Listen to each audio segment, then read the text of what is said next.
বেনামাজি তোরা যারা ফজরের নামাজ পড়ো না, তোদের মতো ডাকাইতের জন্য সূর্য ওঠে না। সূর্য ওঠে আমার ওই মাসুম বাচ্চাদের জন্য। যেদিন তাহাজ্জুদ বন্ধ হবে, যেদিন জিকির বন্ধ হবে, যেদিন কোরআন তেলাওয়াত বন্ধ হবে, যেদিন মাদ্রাসার এই দরস বন্ধ হবে, যেদিন এই 8-10 বছরের মাসুম বাচ্চাদের রাতের 4টা বাজের কোরআন তিলাওয়াতের হেফজোখানার আওয়াজ বন্ধ হয়ে যাবে, আল্লাহর কসম সেদিন আর সূর্য উঠবে না, চাঁদ উঠবে না।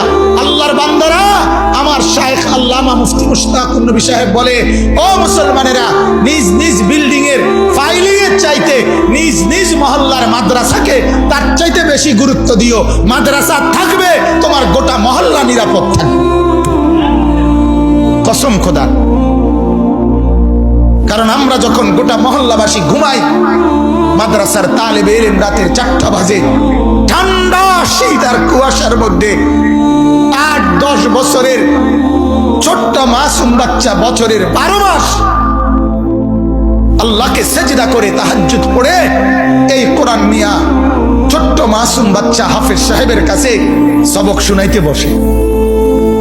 আর অথচ 40 বছরের, 50 বছরের, 30 বছরের জোয়ান মানুষ বছরের পর বছর ফজরের নামাজ না পড়ে সারা রাত সকাল 8টা পর্যন্ত ঘুমায়। আছে না এমন নাফরমান? কথা বলেন না কেন? তাহলে ওই নাফরমানদের কারণে সূর্য ওঠে। আরে রাখা, তোরা তো ঘুমে থাকস, তোরা লেগে সূর্য উঠবে কেন? হাদিসে আছে, আল্লাহর নবী সাল্লাল্লাহু আলাইহি সাল্লাম বলেন, জমিনে যেখানেই নাফরমানি হয়, ওই জমিন, ওই মাটি আল্লাহকে বলে, আল্লাহ মালিক, আমারে শুধু আমার বিছানাটা একটু পাল্টাইতে দাও। তোমার এই বান্দা নাফরমানি করছে, আমার উপরে দাঁড়ায়া জিনা করছে, ব্যভিচার করছে, মোবাইলের মধ্যে উলঙ্গ ছবি দেখছে ঘন্টার পর ঘন্টা। মাওলা, আমি জমিনের আর সহ্য হয় না, আমারে শুধু একটু অনুমতি দাও আল্লাহ, আমি একটা উল্টানি দেই, আমি শুধু একটা উল্টানি দেই। আমার জমিনের নিচের মাটি উপরে তুলে দেই, উপরের মাটি নিচে নামায় দেই। ফাজআলনা আলিয়াহা সাফিলাহা, নিচের গুলো উপরে তুলে দেব, উপরের গুলো নিচে নামায় ফেলবো, আর তোমার ওই নাফরমানকে ডুবায় লাবো, ধসে ফেলবো। আল্লাহ, আমি কারুনকে জমিনে নামায় নিছি, নিচের দিকে টেনে নিছি। আল্লাহ, আমি কওমে লূতকে পুরা বস্তি, পুরা মহল্লা, পুরা এলাকা, তাদের চতুষ্পদ জন্তু জানোয়ার, তাদের ঘর বাড়ি, তাদের আসবাবপত্র, নারী পুরুষ কোলের বাচ্চা সহ আমি জমিন উল্টায়া দাফন করে দিছি। এই নাফরমানকে আমি উল্টায় দিতে চাই। বিশ্বাস করেন, প্রত্যেকটা গুনার পরে জমিন এভাবে আল্লাহর কাছে ফরিয়াদ করে, কিন্তু আল্লাহ তখন বলে, না জমিন, তুমি বানাও নাই, আমি বানাইছি, আমি বানাইছি। চোখ আমি লাগাইছি, নাক আমি লাগাইছি, কান আমি লাগাইছি। এরে বান্দা, আল্লাহ বলে, জমিন আমি 1 দিন 2 দিনে না, 9 মাস লাগাইয়া তারে তার মায়ের পেটে আমি মাওলা সাজাইছি। এত কষ্টের সাজানো পরে আমি ধ্বংস করি কেমনে? আরে আমি কেমনে রে ধ্বংস করে দেই? এই চোখ তো আমার লাগানো, এই নাক তো আমার লাগানো। আমার বাপ জানেন আপনারা এটা? রব্বুল আলামিন বলে, আমি জমিনের সবকিছু আমার হুকুম দিয়ে বানাই। কুন কুন হও ফায়াকুন, হয়ে যায়। আল্লাহ বলে, বান্দা আমি সব হুকুম দিয়ে বানাই, তোরে আমি হুকুম দিয়ে বানাইছি না, আমার নিজের হাতে বানাইছি, হাতে হাতে। খালাকতুহু বিয়াদিয়া, আমার হাতে, কুদরতি হাতে। কেউ রে বলি নাই। তোর মা জানে না কখন নাক লাগাইছি, তোর বাবা জানে না কখন নাক লাগাইছি, হাত লাগাইছি, কেউ জানে না। তোর মা জানে পেটে বাচ্চা, তোর বাবা জানে স্ত্রী গর্ভবতী, দাদা দাদি নানা নানি জানে সন্তান হবে, এর দূরে জানে।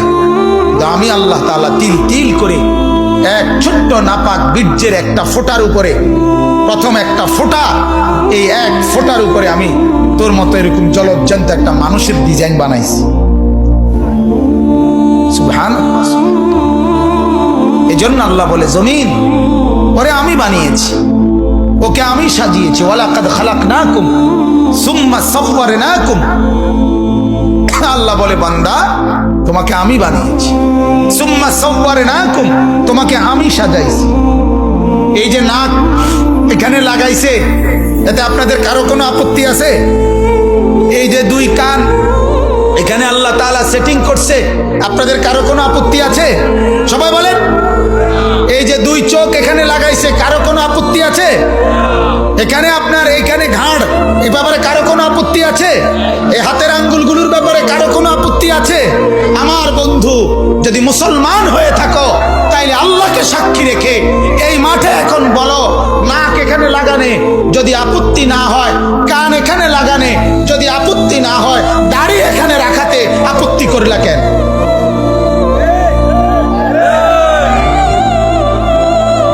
বলো না ফরমান।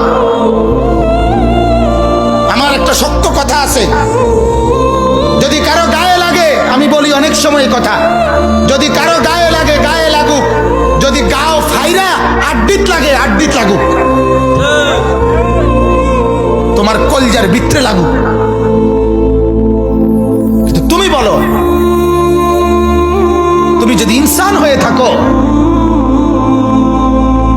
তাহলে তুমি বলো এই নাকের ব্যাপারে কোনো আপত্তি নাই, এই কানের ব্যাপারে কোনো আপত্তি নাই, চোখের ব্যাপারে কোনো আপত্তি নাই, হাতের ব্যাপারে কোনো আপত্তি নাই, পুরা দেহের ভিতর বাহিরের কোনো অঙ্গের ব্যাপারে কোনো আপত্তি করলা না, এখানে এসে আপত্তি করলা কেন? আর আপত্তি কইরা এটা সুন্দর হয় নাই এই ডিজাইনটা, এরপরে সুন্দর ডিজাইন বানাবার জন্য আল্লাহকে বাদ দিয়া কার কাছে গেলা? নাফিত্তার কাছে? ছি ছি ছি ছি ছি। তোমার রুচি আলটা করা দরকার। রুচি রুচি এটা ইসিজি করা দরকার। কথা বলেন না কেন? তুমি তুমি কার কাছে গেলা? কোন আনতে কই গেলা? গা কই থেকে কই নামা গেলা? মালিকের ডিজাইনের উপরে নতুন করে সেটিং দিতে গিয়া নাফিত্তার কাছে গেলা? এত নিচে নামা গেলা? ছি ছি ছি। ওয়ালাকাদ খালাকনাকুম সুম্মা সাওয়ারনাকুম। আল্লাহ বলেন আমি বানিয়েছি, আমি সাজিয়েছি। বানিয়েছে কে? সাজিয়েছে কে? মালিকের সাজের উপরে হাত দিও না, বাপ হাত দিয়েন না। অনুরোধ অনুরোধ করলাম, বিবেক থাকলে ভাইবেন। দাড়ির হুকুম কি পরে ভাববেন, আগে কার ডিজাইনে হাত দিছেন ওটা চাই, আর ওটা বাদ দিয়ে কার থেকে ডিজাইন লইছেন না ফিরতে কইছে এবারে দারুণ সেরকম কি রকম আগের মতো, আরে সেরকম কিতা? সেরকম শব্দের অর্থ কি? কথা বলেন আগের মতো না তো, তো সেরকম কিতা? দারুণ লাগ, দূর বেটা দারুণ। আগে যে ওয়াদের লাগতো এই ওয়াদের লাগতে আছে, দারুণ লাগতেছে কিতাবা। কথা বলেন। আল্লাহ আমাদেরকে মাফ করে দেন। কাউরে লজ্জা দেওয়া আল্লাহর কসম আমার উদ্দেশ্য না, বিবেককে শুধু জাগ্রত করা এটা মাকসাদ। ভুল হতেই পারে, গুনাহ আমারও আছে। কথা বলেন না কেন? আল্লাহর কসম গুনাহ আমারও আছে, গুনাহ আব্দুল কাদের জিলানীরও আছে। গুনাহমুক্ত কেউ না আমরা, কিন্তু আপনার বিবেককে আমি শুধু জাগাইতে চাইলাম। আপনার বিবেককে আপনি বলিয়ে আল্লাহ বুঝার তৌফিক দান। অতএব আমার ভাই, প্রত্যেকটা নাফরমান পাপী আল্লাহ তাআলা জমিন তার বিরুদ্ধে আবদার করে, আল্লাহ দেয় না। আল্লাহ কয় না। আমরা কিতাবে পড়ছি তাফসিরে, ইউনুস আলাইহিস সালাম যখন ইউনুস নবী ওনার কওমের ব্যাপারে বেশি রাগ হয়ে গেছে, আল্লাহ এরিয়াকে বেশি বেজাল্লা, আল্লাহ হইতো না, আমি বুঝছি হইতো না, আপনি এগুলার কি দিয়ালান, ধ্বংস করে দেন। তো আল্লাহই তো ফয়সালা দিবে। কিন্তু ইউনুস নবী বলছে, আরে আল্লাহ তখন বললেন, হে ইউনুস, ওই যে কুমার মানে মাটি দিয়ে পাত্র বানায়, মাটির পাতিল, তুমি ওই লোকটার কাছে একটু গিয়া, মানে ওনাকে একটা কুমারের কথা বলছে আর কি, যে তার কাছে যাও, গিয়ে তারে বলবা, ভাইয়া আপনার হাতে বানানো মাটির একটা পাতিল আপনি একটু ভেঙে ফেলেন তো। ইউনুস নবী গিয়ে বললেন, বলাতেই ওই কুমার ধমক দিয়ে উঠছে, এই মিয়া, আমার হাতের যত্ন করা মাটির পাতিল আমি বানিয়েছি যা, আমি সেটা ভাঙবো কেন? আমার বানানো। ইউনুস নবী আল্লাহকে বলেন, আল্লাহ ভাঙতে তো চায় না। বলছে কি বলে? বলে যে নিজের হাতে বানায়া ভাঙবে কেন? রব্বুল আলামিন বলে, ইউনুস রে, আমার হাতে বানিয়ে আমি ধ্বংস করব কেন? এদেরকেও তো আমি বানাইছি। এজন্য আল্লাহ তাআলা অপেক্ষা করে বাপ 90 বছর। মালিক বলে অসুবিধা নাই, 90 বছরের নাফরমান বান্দা রাত গভীরে একদিন তওবা করে চোখের পানি ফেলে দাও। কেউ রে বলিও না, আমারে বলো 90 বছরের গুনাহ একসাথে মাফ করে দাও। 70 বছরের গুনাহ একসাথে মাফ করে দাও, একসাথে।